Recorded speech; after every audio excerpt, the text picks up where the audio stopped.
Okay.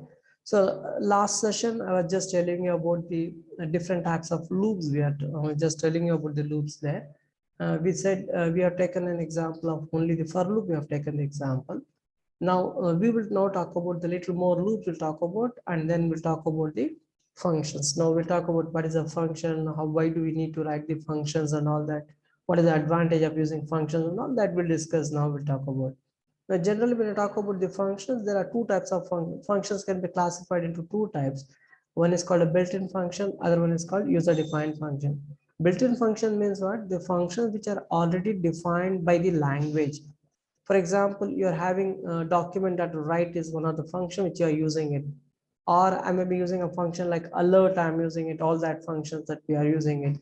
Or I'm using a function called prompt, I'm using it. So those are what you call the built-in functions. Or we have one more example, like we have a function called parseInt. So parseInt is a function which is built into the JavaScript. So you use that function and then you're going to do some conversion work and all you're going to do it. Before we talk more on that, let us see the ways how we are going to display the results onto the JavaScript onto your web page. So whenever I want to display some information onto my onto my web page in JavaScript we are talking about.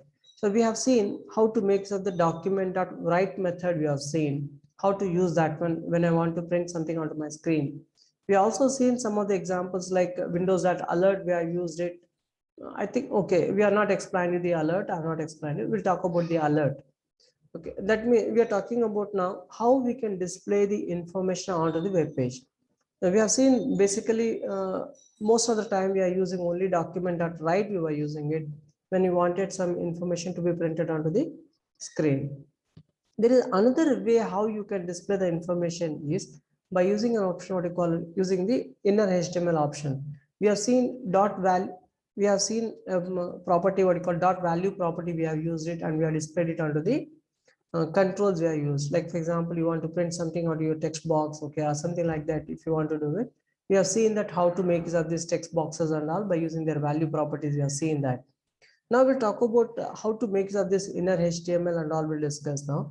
And then how we are going to use this alert. Alert is basically used for displaying some information onto the user screen. That a pop-up window comes out and then the message will be displayed there. So we have one more option is console.log. We have it. So this generally will be using this console.log option when you want to have some debugging has to be done. Now I'm not able to understand what is the flow of my code. So which part of the code is executing and which part of the code is not getting executed for me. Then, so what I can do is I can use one simple method is what you call console.log and then I'll be writing some messages. So when I'm using some messages or I'm displaying the value of the variable, those value of the variables and all will be displayed onto the screen for us.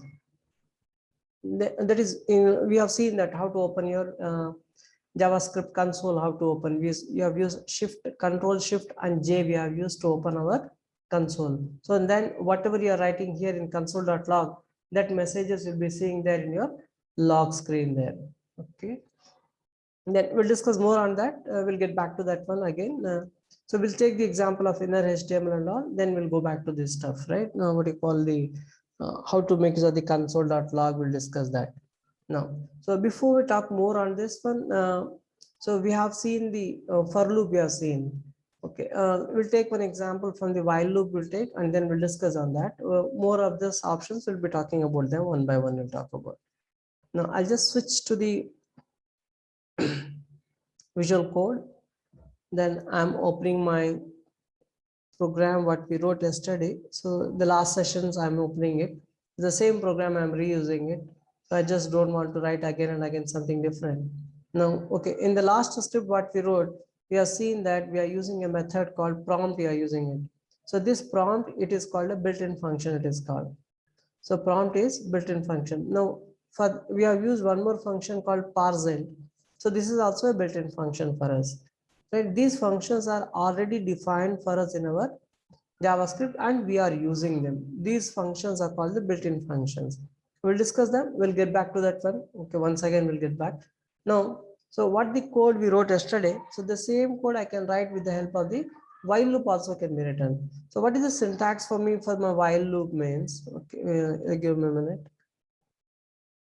So what is the syntax? Okay, no problem. So what is the syntax for my while loop is, basically we know that why you are going to use a while loop. So any loops are there, basically you are going to use the loops for repeating purpose. When I want something to be repeated for more than once, I'm going to use what you call the loops I'm going to use. Whatever maybe the loop it is, maybe it's a for loop or while loop or a do while or a for each loop we have it. For all these loops, we are going to have the common thing is what? They'll help us to repeat something for more than once. Now let us talk about the syntax of the while loop. While, open the parenthesis, you give the condition. What is the condition that you want to check? You're writing the condition. Then, so after that, we open the flower brace and we write the statements. So we write the statements which we want to repeat for more than once. Right? Whatever the statements that you want to repeat, that you'll be writing it there. If I'm writing something outside the loop, then what will happen? The statement which you are going to write outside the loop, it is going to be repeated only once for me. So this is executed only once for me. But in case of the while, I mean, in case of a loops, whatever we are writing inside the loops, that will be executed more than once. They'll be executed more than once, as long as our condition is going to be true for us. Okay, as long as the condition is true. So that we need to understand. So let us say the same example. I want to print the numbers from 1 to 10. I want to print the numbers from 1 to 10. Then, so I'll take some variable whose value I'm initializing to 1. Then I'm asking to enter into the loop. The condition I'm giving while the I value is less than or equal to 10. Then, so I want the value to be printed onto my screen. Then I'll be calling the document object dot write. Then what is that I want to print? I want to print the value of the variable v there. And then I want to add a new line character. So for adding the new line character, I'm using the br there. Then I want the value to be incremented. V++ I'm writing it. That's going to do the increment part for me. What I do is I'll just test my code there. I'll just copy my code from here. I'll move to c2.html file. Then in this one, I'm just writing that code. So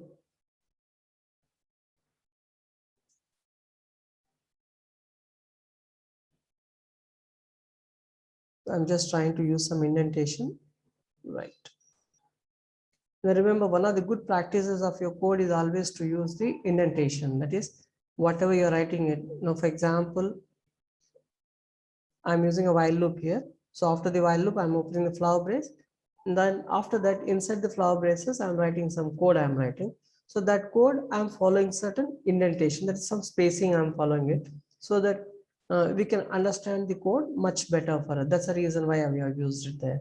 Now, I don't need all these things like reading the values and all that are not required for me. So I'll just remove that.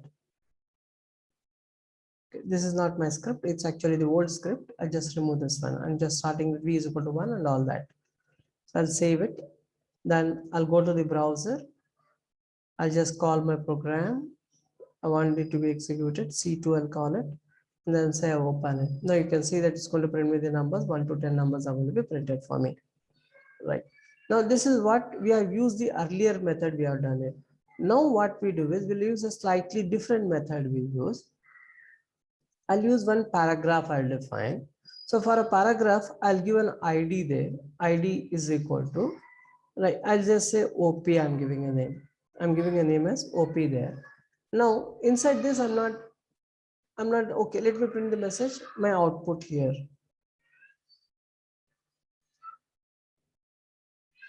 Okay. Now this is the output, this is the place where your output should be displayed for me, right? So then, so what I do is I'll make little more changes, I'll do it. Then I'll use a button, I'll just put one button also so that the action is going to be triggered for me when I click on the button, right? So something like that. So then for the button, I'll write the on click. I'll write on click. That is when you click on the button, what I want to do with. So I want to call a function has to be called. Okay, I'll do one thing. So I'll not use this option because right now I don't want to use the functions. We'll introduce you to the function, then we'll get back to the function. Now, okay. So in this, the place where it is, I want to give my output there. So what I can do is, or I'll do one thing, sorry for the confusion for you. I'll not use that. Right now, let me use the same method. I'm going to just print it. The output is going to be printed there for me on my screen. And now, if I want to use a do while loop, yes, we can also use a do while loop. What is the syntax for the do while loop is? So when I talk about the syntax for the do while loop, so first you'll be writing do, we write the do, then we write the statements. So whatever the statements you want to repeat, those statements you'll be writing, and at the end you'll be writing the condition. Now remember, when you talk about the this one, like what you call a do while loop, so do first statements are going to be executed and then the conditions are going to be checked for it. Now here statement or statements is executed first, then condition is going to be checked. So when the condition is going to be checked, now here the condition is checked, the condition is checked for the next iteration for us, right? When you're repeating it for the second time, it is going to talk about the, it is going to check the condition. If the condition is going to be true, then again the iteration will be followed, that is, it is going to do the repetition for me. So if the condition is going to be false, then it is going to stop the execution. Remember, when you talk about this do loop, so here what happens is, whatever may be the condition that you are writing it at the bottom, that may be false as true, or it is executed as true or false, whatever it is, but the statements are going to be executed minimum one time for me. Now this loop, the do loop, is also called a minimum once guaranteed loop, it is called. It will repeat minimum once for you. The loop is going to be repeat minimum once for me, right? So I'll do one thing. I'll just okay, copy down the code now. So I'll just copy the script, the example script. I'll just copy it. I'll just add it here to this.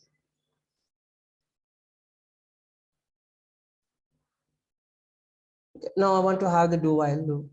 So when I want to have a do while loop, so we write do, then so this condition part goes to the bottom. Then where it is, it's going to be here for me. Then while it is less than or equal to 10. I'll save this. You'll get the same output you'll be getting. There is no change in the output. You'll get the same output. Right. But generally, when you talk about the while do loop, we use the do loop when you want minimum once the statement has to be executed for us. Whenever you want once, at least once the code has to be executed, then we'll put them into the do while loop. If the, let us say that you want to do something only if the condition is going to be satisfied, then you can make use of the while loop can be used, or you can make use of a for loop is going to be used. But remember, most of the time we use a for loop, will be using it when we know exactly number of times, how many number of times the loop has to be repeated. And when we don't know how many times we want the loop to be repeated, then what we do is we will use a while loop will be using. And if you want minimum once to be executed, then you talk about the do while loop like that. Okay. So that depends upon your requirement. You can plan it of which loop you want to use. Either you want to use a for loop or a while loop or a do while loop you want to use. That always depends upon the nature of the loop. The loop is what?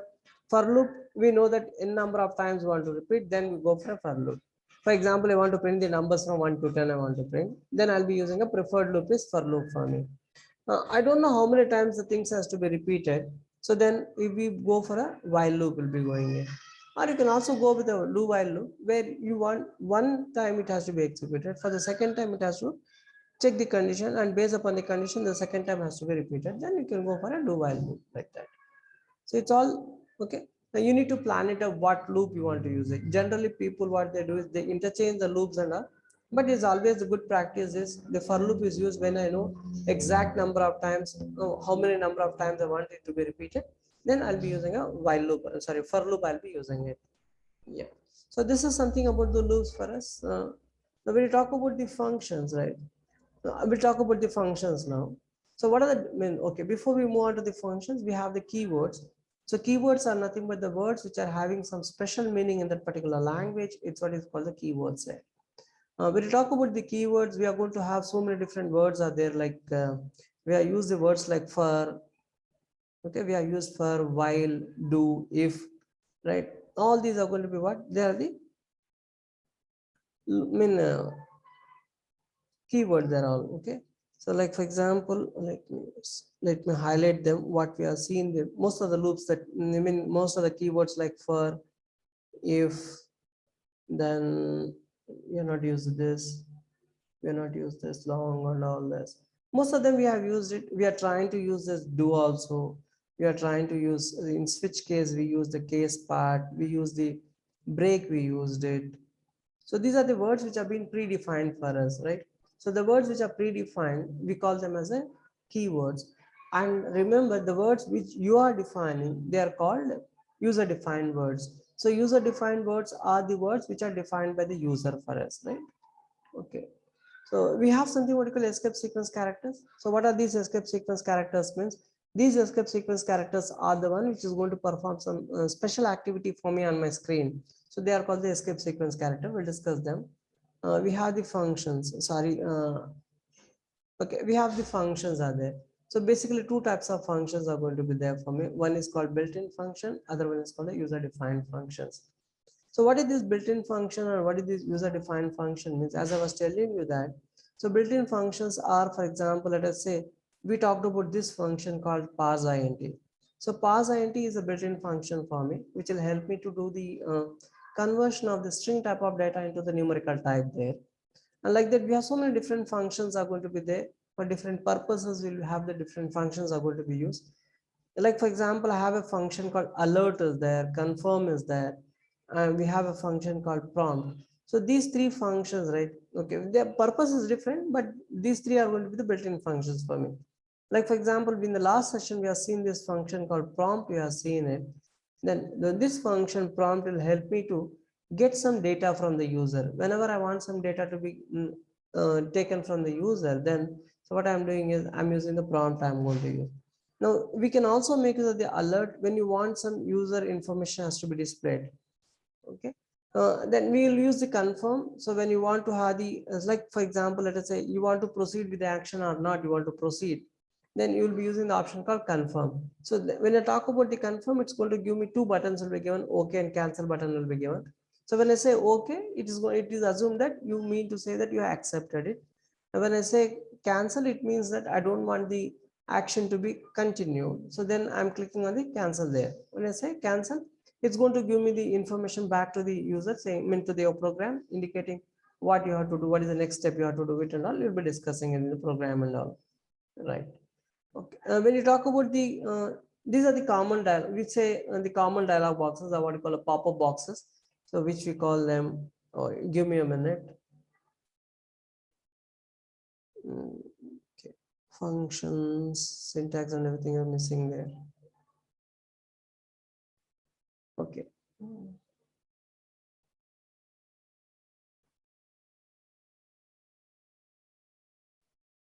Okay, when I talk about my functions, right? So how I'm going to define my own function. So when you talk about your own functions, right? So what we do is we follow a generalized syntax, will be following it for our own functions. What is the generalized syntax we follow is? First you'll be using a keyword called function, you'll be using it. You'll be using a keyword called function. Following that, you'll be defining the name. What is the name that you want to define it? And then optionally, I can have the parameters. So using the parameters part is optional for me. If I want, I can use it, define the parameters. Otherwise, we'll be leaving the parameters. We'll discuss what are all these things. What do you mean by parameters and all that? For example, we have used the functions like prompt we have used, right? So we have used prompt we have used. So when I'm using the prompt, what we did is we open the parenthesis, we give some data over there. So the data what we are going to give, so this is what we call the parameter, it is called, right? The data that we are going to give for the function is what we call parameter. So depending upon your requirement, you can have the function parameters, you can define it, or you can omit the parameters. It is not compulsory that the parameters has to be defined for the function. It is only optional for us. And then after the function definition part, open the flower braces. And then so after opening the flower braces, you're going to have, you'll be writing the code that you want to execute as a part of the function, you'll be writing it, right? So this is what you call the common pattern or what you call the common syntax that we follow it. The generalized syntax, the way how the functions has to be defined, you'll be defining it, right? Now remember, function arguments are the values or what you call the data that are going to be given to the function. So whenever you're giving some data to the function, then so internally what will happen is that data, whatever you're going to give it, that is going to be received by these parameters. We'll discuss this. We'll get back to, we'll take one example and we'll discuss them. Okay. But remember, when you're going to define the parameters, the data for the parameters, you have to pass it when you're going to call the function.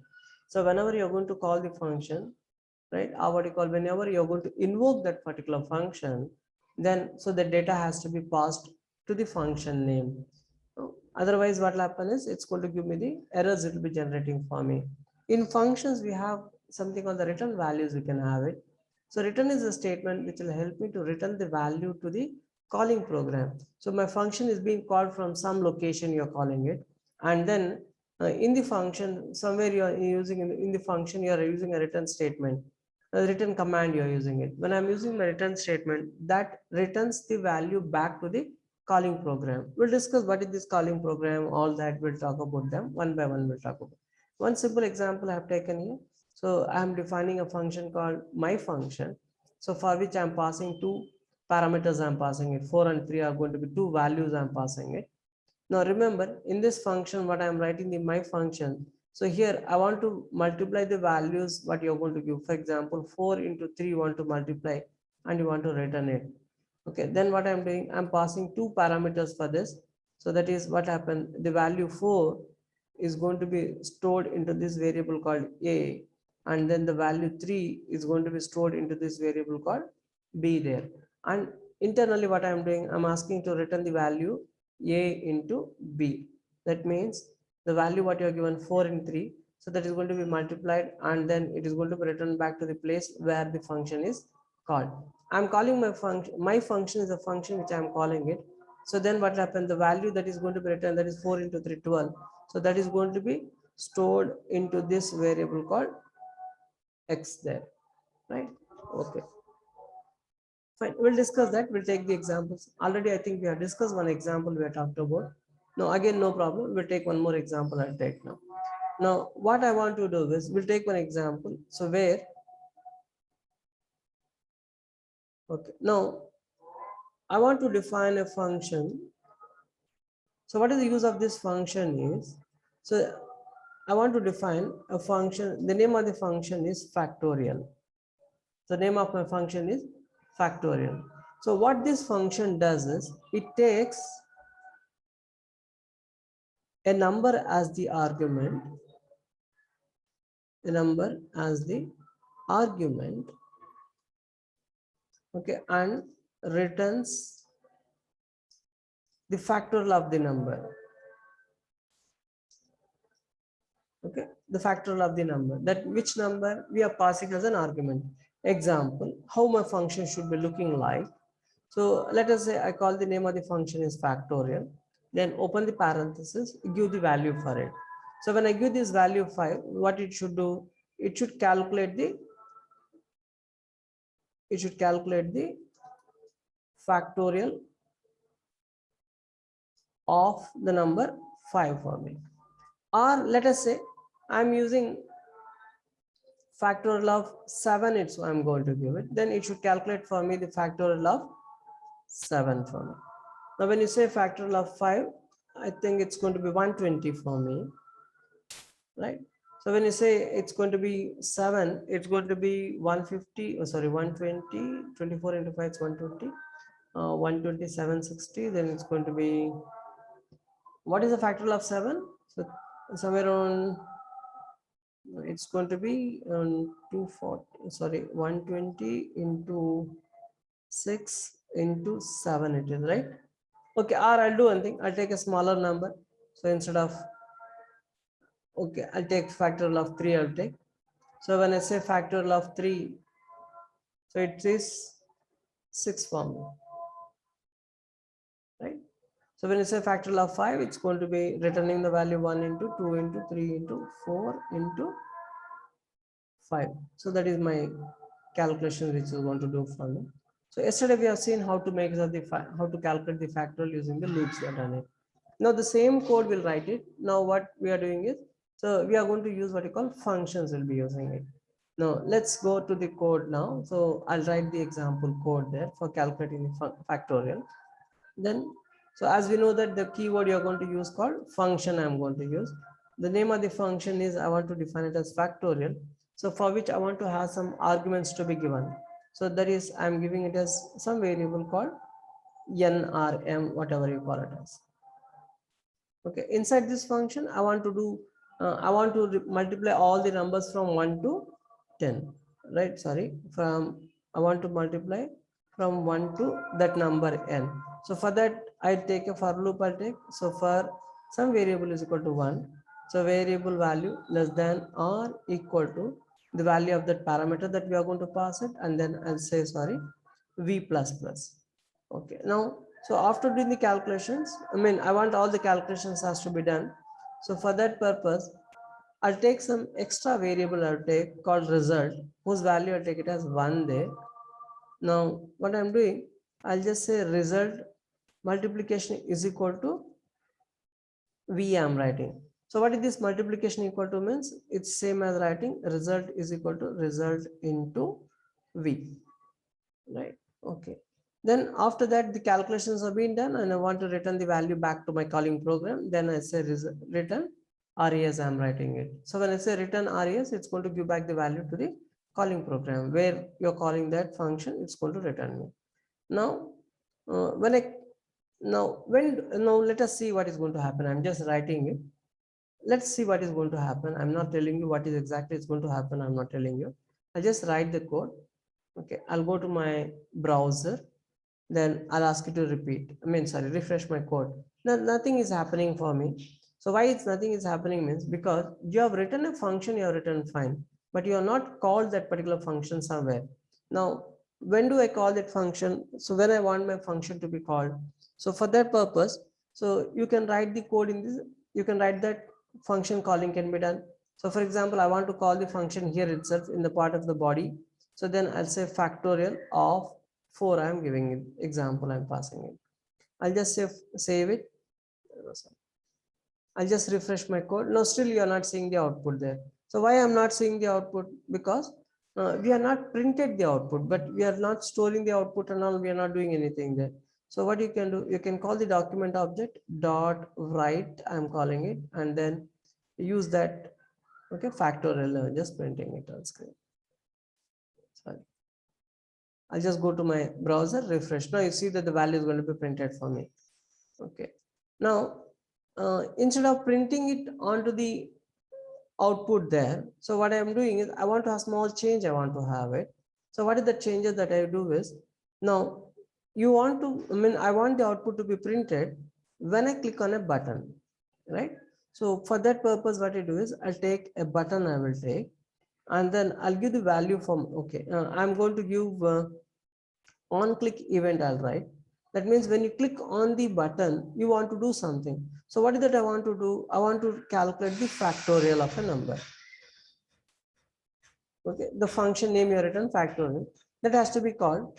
I want to pass the value 4 for this one, right? I'm writing on click is equal to factorial of 4. That means when you click on this button, okay, called the the button there. So I'll just use the name for, the message I want to give. So it's a calculate fact. Okay, I'll just say factorial. Right, that is the message I'm giving. So let's see, save this script. Then I'll ask you to refresh. Fine, I'm getting the calculate button.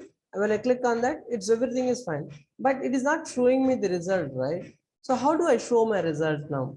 So just now we were discussing the different ways of displaying the outputs from your JavaScript. Now, one simple method of displaying the output from your JavaScript is you write the document.write method, you just call that. It does the printing for me. Or the another method is what we have, one more method is you can make what you call the alert can be used. Now, so I want to have the alert to be used, or okay, let me first use this alert, then we'll discuss that. So when I want to use the alert to be used, then what I'm doing, I'll just say alert, and then I want to give the result there.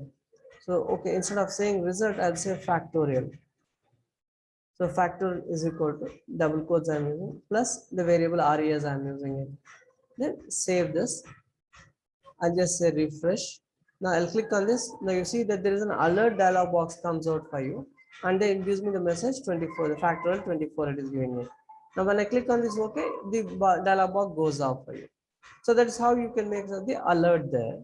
Now if you don't want to use the alert, you want to use what you call the function has to be used. You can, sorry, you want to use the document.write. You can also make use of the document.write. But remember, when I'm going to use the document.write now here in this function, the page is the complete page data is going to be vanishing for me. That you'll see only that button code, the output you'll be seeing it. Let's see that. We'll discuss more on that. Okay, I'll put this one as a remark statement. So what I'm doing is I'm just writing the document object dot write. Then I'll say factorial is equal to this one. I'll save this. Now you see that I'll just say refresh. Okay. After that, I click on this calculate button. Now you see that the whole stuff goes up. That is, the screen gets cleared, and you'll be seeing that it's going to show me only factorial is equal to 24. Why it is happening means because after the page has been completely displayed, you are trying to display something on your page. Then what will happen? So using this command, it is going to clear your screen first, and then it's going to display this output only. So if I don't want to happen this method, I don't want to happen it, then what you can do is this output, I can put it into some other location. So for that purpose, what I do is I'll use one paragraph control I'll use. Okay, so I'm using one paragraph control. Now I want to show the output there. So I'll just say output here. Okay, then so for this I'll define an ID now. ID is equal to OP. I'm giving it. I'm just giving an ID as OP for this one. Now my output should be displayed into that paragraph. So for that, what you can do is you can again call the document object dot get element by ID. You can call it. So what is the name of the output? The paragraph there I given ID, I given it as OP I given. So get element by ID of OP dot. Now here you'll be using what you call inner HTML. So inner HTML is equal to that message, whatever it is there for me. So inner HTML is equal to, I'll write factorial of the number plus whatever the you want the output to be displayed, that you're going to show it there. I'll just save this. Okay, come to the output there. So I'll just refresh. Sorry. Okay, I'll refresh it. Now it shows me the message output here. When I click here, now you see that the output will change to 24 for me. Now what I have done it, so when I click on this button, when I'm clicking on this button, what you call the calculate factorial, then so you're writing the code on click. That means when you're clicking on that particular button, that is there is some event is going to be generated, or what you call some action is going to be generated. So that action is you click on the button. So when you click on the button, I'm asking you to call the function called a factorial. So for which I'm passing the value 4 there. So then what will happen? Now this function is going to be called. So the value 4 what you are giving, right? So that will be stored into this variable called n. And then so the loop is going to be for v is equal to 1 to v less than or equal to 4. So it's going to repeat 4 times, and then it's going to multiply all the values, and then it's going to show me the output there for us, right? This we can do it out, right? Now, okay, I want to have another small change. I want to have it in my program there. So what is the change I want to have it? I want to have some input text box. I want to have it. So for that purpose, so I'll use input. So it's a type is equal to text array. Sorry, type is equal to text. It's a text box, right? Then I want to have some ID to be used for this. So I'll just say its ID is num. Then oh okay, what is the size and all you want to have? I just want to control my size, that I'll just say size is equal to 5. Then I'm also using the max length is equal to 3. I'll give, so maximum length of my number that I'm going to enter, it's going to be only 3 for me. If you feel that okay, no, we want to have numbers alone, we don't want to have characters, then you can do what input type is equal to number can be changed. You can change the input type is equal to number, so that we can put the restrictions on the data that user will be typing only the number for me, right? Okay, so let's save this. What is going to happen? The code will just check the output. Now we gave this text box, the text box is there, output is here, it's going to show me the output. And then when I click on this calculate button, it should do the calculations for me, right? Okay. So what I'm doing now, so there are multiple ways of doing this. One such simple method is what? I don't want to pass any parameters to my code there. So then what I can do, I'll just get the data from my text box. Then what I do is I'll say n is equal to, so I want to get the data from my text box and then convert it to the integer. So how do I get the data from my text box? It is document object dot get element by ID of the name of the element that I gave, the ID I gave it as num there, then num dot value use it. When I say dot value, it's going to return me the data what is there in my text box, and it's going to be converted to the number, and it's going to be stored into my variable called n there. Then after that, I'm repeating the loop for n times there, and then I'm asking to print the factorial there. Factorial is equal to what the result is there, it's going to print for me.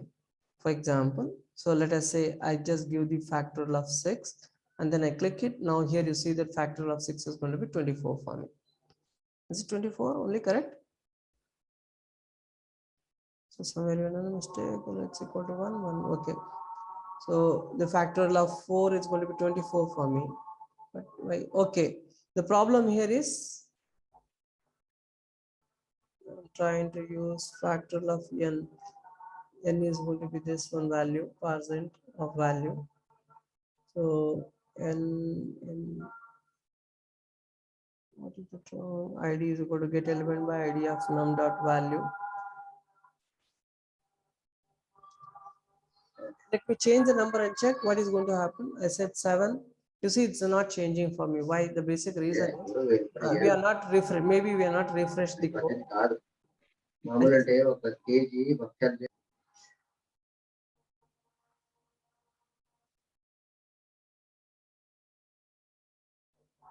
Okay, I'll just give the number 6. I'm giving it. I'll just say click on this. Now you see it's going to give me the 720. It's going to give it. And then if I'm giving 5 there and if I click on this, you see the factorial of this is going to be something different. So when I'm using the number 4, it's going to be different for me. So how the calculations is going to be do based upon the number what you're going to do, it's going to do the calculation for me, right? So how we have done this? So it's a simple method we have done. We have defined the factorial function. Okay, then whatever the data that you're going to enter, no sorry, here I don't want to have the factorial of 4, I don't want, just I want to calculate the call the calculate function there. Right now here what I'm doing, I'm asking to take the value that you have typed in your text box, that convert it to the integer value, and then the loop need to be repeated from 1 to that value of your n. Now here I'm not passing the value of n as an argument to this. Instead what I'm doing, I'm asking to take the value from this particular text box called num, whose name you are given it as, the ID we are given it as num there. We are going to repeat it. So save this. Okay, I refresh the code. I'll just say 12 and I click on it. You see the factorial is going to be displayed for. So I'm just giving some factorial of 7. Just to see that it's going to give me the output file, right? So this is how we are going to call the functions, right? We said this is another method of displaying the output onto my HTML page. When I'm using my JavaScript, there are multiple ways of doing it. One such method is using the inner HTML. So when I'm using my inner HTML, then what will happen is I can change the content of the controls. Like I'm having a paragraph is going to be there. So the content of my inner content of my paragraph, I'm going to change it by using the inner HTML like this. So generally we can make use of it to change the content there. The inner HTML will help me to change the content of the controls there. You can also make use of the dot value property can be made use of it when you want to change the control of the data of the text element, maybe text element or the form elements, whatever maybe the different form elements are there. So their values you want to change it, then you can use the dot value property can be made use of. If you want to change the content of an HTML element other than the form elements, you can make use of the inner HTML can be called in, right? So that's how you can make use of it. Now we also talked about one more is called the console.log. We'll talk about the console.log a little later. We'll talk about that.